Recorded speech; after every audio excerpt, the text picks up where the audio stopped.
नमस्कार शेतकरी बंधूंनो, मी गोरख शिलार, न्यूट्रीमॅक्स.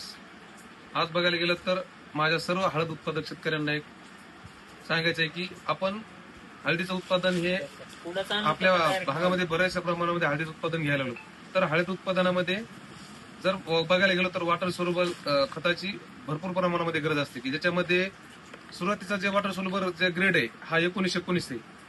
आणि जर बघायला गेलं तर आपण तर 1919 नंतर 1261 असन, 13,045 असन, 05234 असन, हे आपण सगळ्या वॉटर सोल्युबलची आता नवीन बघायला गेलं तर 04243 आलाय, 1054 आलाय.